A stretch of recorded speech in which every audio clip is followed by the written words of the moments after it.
Welcome to the Dream is Real podcast, where we transform real estate dreams into reality. I'm your host, Kim, and if you're an agent, buyer, seller, or just someone looking to get into the real estate industry, you're in the right place. Today, we're going to talk about one of the most overlooked, hugely impactful spaces, the backyard. But before we begin, don't forget to like, share, subscribe, turn on those notifications so you never miss an episode. Today's guest with us today is David Stockwell. Okay, he is the CEO of the Deck and Patio Company. He is also a general contractor and a real estate investor. David, welcome to The Dream is Real. Good morning, Kim. Thank you very much for having me on the show today. Thank you for coming. Thank you for coming. So we're going to start at the beginning. All right. So I understand you started your entrepreneurial career at the age of 12 with a lawn cutting business. Is that correct? That is correct, yes. Okay. What was that journey like? How did you go from landscaping, the outdoor, into the outdoor environment across Long Island? Great question. So just like you said, I started at the young age of 12, just in the local neighborhood, doing my cutting grass. My brother had started. I kind of took that over from him. And by the time I was 17, I truly started my business and had 2 lawn cutting crews. Wow. At 17? Before even finishing high school. That is awesome. That's awesome. And it kind of set me on the path for, I didn't know what I wanted to do for college, but at the end of the day, I knew I had to go and do something, Right. So I went for business while still having my business. I did that at night. Okay. And that lasted for about 5 or 6 years. And then I started to get into the construction, people would ask me all the time, if I cut your grass, Kim, you'd say, hey, can you fix my patio, or can you install a new patio, or a water feature, or plants? And that's how I got into the landscape construction end of the business. And that just snowballed from there. Right. And you just mentioned that. So now you're a licensed general contractor, correct? Yes. All right. And you're running a full service design build firm, I guess. Right. So that's what excites me, Yes. Starting from, meeting a new client, whether it's my existing client or a new client, from the design process, I walk you all the way through and get you to pick the materials, design your backyard, front yard, whatever it may be. But that's what excites me. I'm really good at that. That's awesome. That's awesome. So as both a contractor and an investor, okay, how do you look at a home improvement differently? Right. Great question. So it's value. I look at the value, right? So it's Yeah. not always about the dollar.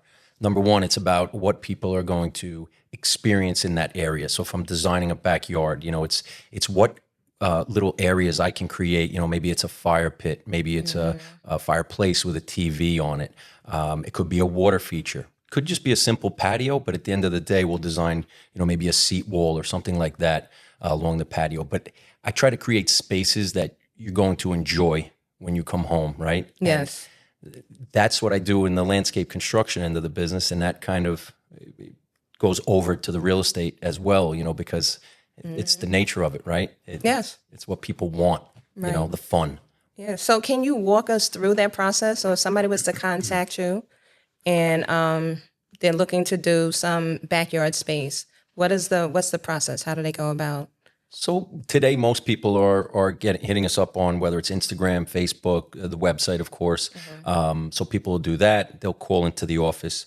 That gets funneled. It hits my office manager, and she asks all the right questions, and she funnels that down to whether it's myself or a salesperson to come out and look at that project. If it's a larger project, I do like to be involved in it. If it's a patio or a deck, something simple, and I don't mean simple that it's easy. It's just my sales guys can handle that. Right. But the larger projects, I like to be involved with. And then we'll meet you at the home. We'll go through your wish list. We'll ask all the fun things you want in your yard, whether it's front or back, and then take it from there. We'll offer you a design, and we'll take that design from 2D to 3D, where you can walk through your backyard. You can be swimming in your swimming pool, put it that way. It's really cool. Yeah. Waterfalls, all the fun stuff. So we'll take you through that 3D design process. And all during the time, if you want to make changes, we'll be making changes, because there's things that you think you want. And then I look at it and say, wow, let me put in, like I said, maybe a waterfall into the swimming pool. And we'll make tweaks and changes and get it narrowed down so you can have your awesome backyard. Wow. Okay, great. Why do you believe outdoor living spaces are becoming such a critical part of the property? Right. So it's been, in my opinion, it's because I've done this my whole life, it's been a part. But I think once the pandemic hit, everybody was home. Okay. So They everybody respected a got lot of stuck their home, made time. it, yeah, it really, you were stuck home, right? Yeah. So it made it hard on us at first because we couldn't get men to job sites. We were only allowed to have one guy in a vehicle at a time. So it really made things complicated for us. Once we started to get through it, everybody kind of was home. Then they stayed home, didn't go back to the office. On Long Island, maybe they weren't traveling into the city anymore. They were staying, working from home, right? So we really picked up. I mean, we added about 15 employees to the company just to keep up with the demand, basically, right? And still doing what we do best. So it was a lot of fun, but that's slowing down now. That whole pandemic, that rush has slowed down a little bit. I think people are back to work, but we're still building those outrageous backyards. All right. So, from a homeowner or seller standpoint, if someone's wondering whether to invest in their backyard before listing their house, okay, what are the key factors that you can help them to evaluate? So you're going to want the best bang for your buck, right? As a homeowner, you're looking to sell. You don't want to be sitting and waiting. You want to move your house relatively quickly. So we're going to come out and look at, maybe the deck needs to be replaced, or maybe the patio needs some repairs. We're not going to come out and say, oh, let's put a swimming pool in your backyard. You're not going to. There's no return on investment there, Right. or at least you won't get as much as you're going to put into it. But if we can get you, let's say we hear this all the time. Oh, my driveway is falling apart, my front stoop, things like that. These are things that people look at, right? They're coming to your house for the Yep. first time, and they have their eye on everything. Yeah. So, That cracked walkway that's Right. falling apart. right. So we're looking at things like that. Okay. So, how do you know when the numbers make sense? Just from doing this long enough, you have to, again, there's a value to everything. There's a cost, right? So Yes. we're going to look at it and say, all right, and I'm just making up numbers here, but if it's $5,000 to fix it and your return on investment, people aren't going to bring you down on your price or drive you down. There's a value there to it. So, and we just try to point everybody in the right direction. At the end of the day, it's not our money. You're going to, as the homeowner, you're going to make that choice and that decision. Right, right. Okay. So, as a general contractor, what are some of the biggest mistakes you see homeowners or investors make when starting an outdoor project? This is my favorite question. Okay. Everybody thinks they know it all, and then they think they can go with the lowest bidder. And listen, you could be the lowest bidder, the highest bidder, anything in between, but most people drive off of price, and Right. price is not good, because it's usually cheaper because it's cheaper. Meaning, if somebody says it's $5 and somebody tells you can get it for $1, there's something not right there. Right. That's the hardest thing in any industry, in my opinion, is Definitely. just not convincing people, but explaining to people The quality. quality. Right. It's the hardest thing in my business. I get tired from it, honestly, because I talk about it all day, every day. Right. There's a quality to the cost. Okay. So, I know you've also done some real estate investing yourself. Okay. Can you share how that experience shapes how you advise clients today? Like, do you approach construction projects with an exit strategy mindset? Yes, actually, that's another good point. Yeah, I do. I got into real estate about 10 years ago, Okay. and it really, it excited me when I was introduced to it. I always thought landscape construction would be my end game, right? I'm going to do it my entire life. And then somebody said, well, wait a minute, you could do this, and they kind of merge together. One coincides with the other. I'm working in my yard, I'm doing these things, and I've built some crazy things as a landscape contractor, pool houses, these insane projects that we've done. And I'm very good at figuring things out and efficiencies. So when I took that into real estate, we just took off. I mean, the real estate market, has been great to me. I'm not one of these guys that does 20 flips a year. Right. I usually do 4 to 6 houses a year. You make money, you don't make money. You have to be level-headed, and it's an ebb and flow. So meaning, you take the good with the bad, right? But you learn on every single experience. Definitely. It just goes Definitely. back to my landscape construction. You learn from every project, from every interaction with a client, every interaction with people, right? Your team as well, your interior team, the people doing the work, and subs or your employees. But I've taken that all into the real estate end of it, and I feel like we do very, very well. And I'm very proud of my team and what we've created. But like I said, I don't look at everything as a home run. I look at it as we go out, we hit singles and doubles all day long. I'm a very happy man, That's great. That's great.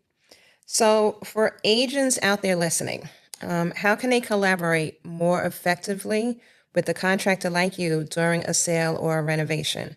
Like, what should they be asking, and when should they try to bring you into that conversation? Early on.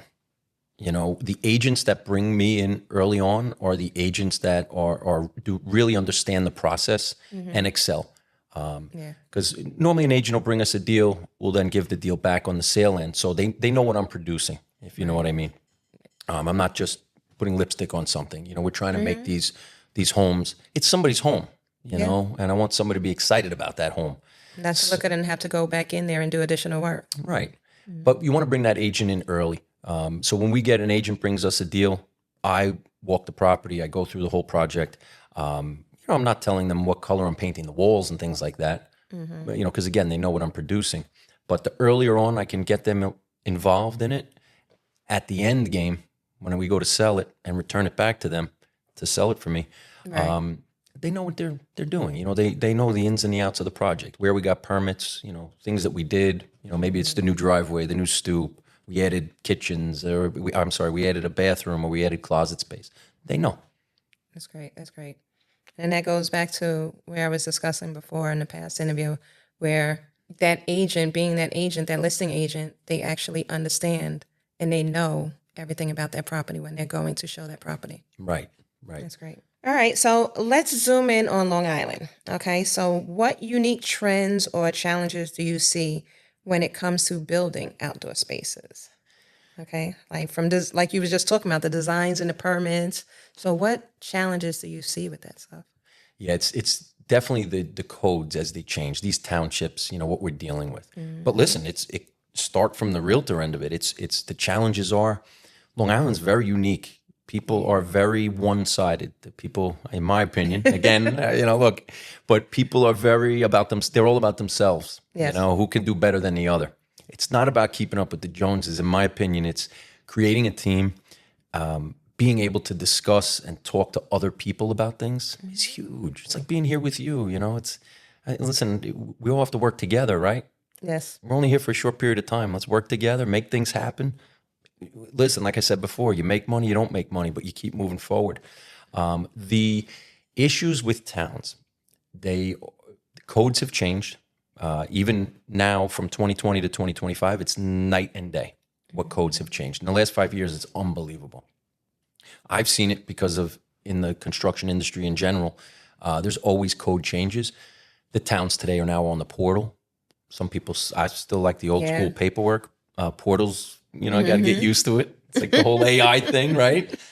Everything's automated. Everything is automated. So the towns are a new thing, and like I'm dealing with a bunch of townships right now, and they all do things differently too. The code might be the same, but they operate different. Explaining that to a client Right. or to an agent is tricky. Sometimes people think you're kind of, not that you're lying, but I'm telling you the truth, but that's my truth. I'm not bending the rules. I'm going on what the town is saying that I have to do. Yeah. But yeah, it definitely makes life interesting. So getting plans up front, applying for permits, it should be very early on in the process, like very early on. Yeah, this way it doesn't make your clients feel like you're delaying something. Right. Or you're giving that fib because, you got to get a permit and they're just thinking you're out there just doing nothing. Right. All right. So as a business owner and investor, what's next for you in the deck and patio company? Okay. So we have gone full AI mode right now. Oh, Okay. So you've been doing the automated. Yeah. So we just launched a new website. Of course, we do all of our fun, Instagram, Facebook, TikTok, all the fun stuff, right? The website, is out now about 2.5 months. And within the next few weeks, we're going to be full AI, meaning you're not going to know that you're talking to an office manager or an AI, a robot. It's going to be wild. Wow.